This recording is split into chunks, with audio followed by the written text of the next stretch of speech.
Hello, wonderful viewers. You're welcome once again to DTC Official GH, your number one channel for everything personal development. And today we are bringing you something that we are about starting. That is, are we rethinking democracy Africa? Have democracy failed Africa? But for now, let's get on with this conversation. And once we are done, we'll talk more on the subsequent events. Now, hello, you're welcome to DTC Official Thank you GH. very much. Thank you very much. I appreciate it. All right. So can we know who you are and what you do? Of course, my name is Mrs. Nganadi.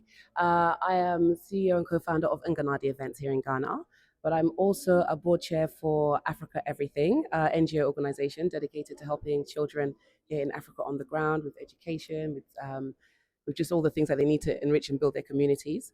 And I'm here very much about the African story. You know, I believe in the African Revolution is what is taking place right now. All right. So the African Revolution is what is taking place It is right indeed. now. It is indeed. We want to know, Mhm, if you look at the current wave across Africa, mhm, how people are hailing the Burkina Faso mhm. junta and all those kind of stuff. Do you think democracy has failed Africa? I definitely think democracy has failed Africa because what we seem to have are leaders which are not necessarily giving good governance and leadership. And we know that because it's not being felt on the ground.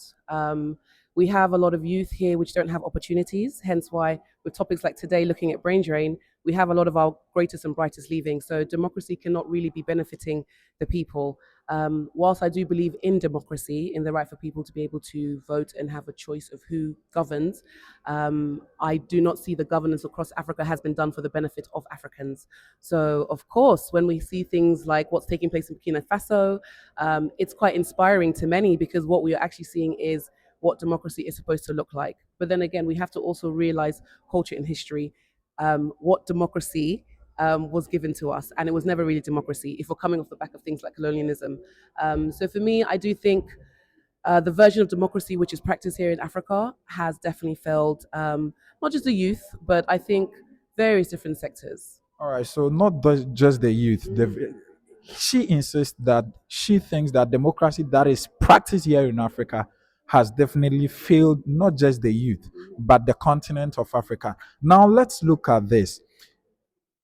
The AU, the African Union, they seem to be quiet. They seem not to work. Yet we have an Agenda 2063, which seeks to unite the entire African continent. What are we missing? And is the AU currently obsolete? What are they not doing? I don't have anything wrong with the AU. I do like a lot of the initiatives that the AU speaks upon. I support, and I believe in. But I think there's a disconnect that's taking place clearly. And I think what we seem to be having is there's a lot of spoken words, but there's not a lot of action. And I'm all for discussions, but there has to be strategy and there has to be action. And I think some of the AU strategies, as much as what on paper they sound great, they have not materialized. And once again, if we're not doing it to filter back onto the ground so that the people can receive it, then that is why people are quiet. And I think what the AU is realizing is that uh, it was words. The actions are lacking. That's me personally, and I don't have anything against the AU, but I think a lot more solid work has to be done on the ground in terms of real strategy, real implementation, real execution. And sometimes it doesn't always look pretty, which is why, as we're seeing once again, bringing Burkina Faso into things, um, things are happening because action is being taken. We're not waiting for it to be given. It's not all diplomacy is effective, you know. And I'm the biggest for diplomacy, but at the same time, there has to be action. And this is what I think the AU is lacking, the action. All right, so the AU has all been about words and minimum on action. Now, my last Yes. question before you go, Mhm. if we are to rebrand democracy in Africa, Mhm. where currently our leaders, let me put it in quotation, our leaders seem to be in the neo-colonial state Mhm. because we believe that they are all working in favor of the West because Mhm. that is where most of their finances for campaigns come from. What do you think we must change? Because people also believe that military rule is not the way to go, Mhm. but there should be a way we should be able to coin our democracy. Mhm. What do you think we must change? It is a tricky one. Do you see what I'm saying? Because for whatever you say, another person will oppose it. But I think for there to be real change, I'll be honest. Some people might not like it, but real change, it has to be taken. It has to be taken. And a lot of the times, I think because a lot of us have been too pacified in the sense of even with the democracy wanting things to be given to us, um, it's like we're struggling. And a lot of people need to realize that we can't always wait for the governments and certain institutions to be the ones to provide it. We can, within on a ground level, organize ourselves and do things which are instrumental for us to benefit. We need to be networking, collaborating, and connecting with people outside that do have the strength. Those of us which are outside need to be bringing back the skills back on the ground. There's so many things that have to be done. That's why I talk about strategy. But we have to take things and say, okay, well, we're going forward, and not everybody's going to like it, but we have to be unified in that mindset of that there will be long-term change. We have seen, if we look at the West, there are other countries. We speak about China all the time, but that is a country which within, 20, 30 years has managed to revolutionize itself. Now, a lot of people might say that they've been oppressive also to their people to be able to make those advancements, but we can make those advancements, but we have to stop having such reliance on the West.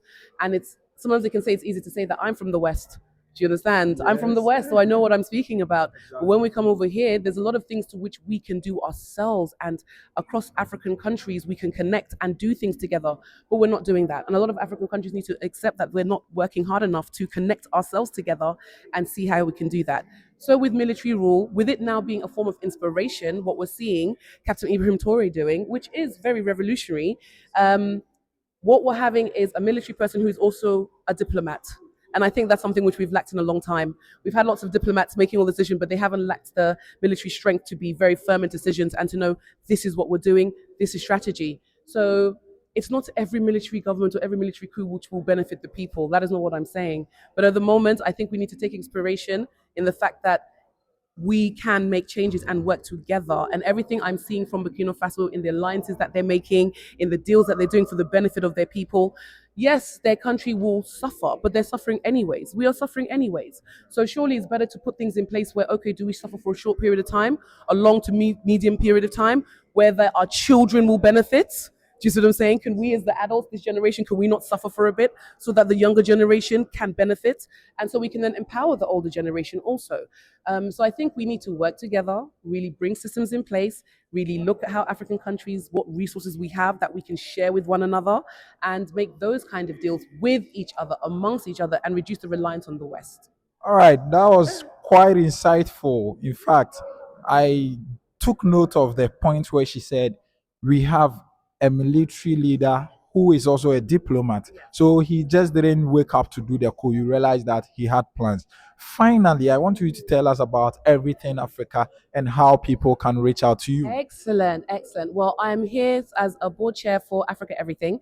It is an amazing NGO that is based in the US and over here. And everything that we do is really to support and to promote the youth, children education. We've done lots of work we have 3 schools here. We're doing work across Africa. We have events that we do which generate for fundraising. We're very big on fundraising because we have to generate the funds to pour in. We can't always be on handouts. So we are very big on doing and creating events and initiatives that generate funding. And we're also of the notion that a little bit goes a long way, but a lot goes further. And I think if we can incorporate that concept, so you can find us online, you can find us on Instagram, all the social medias, Africa Everything, please connect with us. Once again, my name is Mrs. Nganadi, and I'm also here on behalf of Blackmail TV. That's also an organization which we also tell the stories and the narratives, what's going on the ground. So one Africa, one voice, because that is important. One Africa, one voice. We have to remember this. Thank you so much. The final word is One Africa, One Voice. This has been DTC Official GH. Thank you for staying with us. Catch you in the next episode.